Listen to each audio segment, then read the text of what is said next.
سلام البنات، وش راكم ملاح؟ روتيني الخفيف اليوم الجمعة. كنت مريضة وتعبانة بزاف، والله ما قدرت نخمل كامل الشومبرة.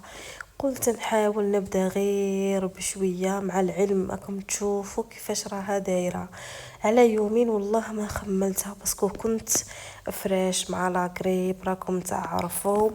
وهنايا بديت رجعت طقم الصالة تاعي لبلاصتو، علقتو قلت نصلي به من بعد العشاء.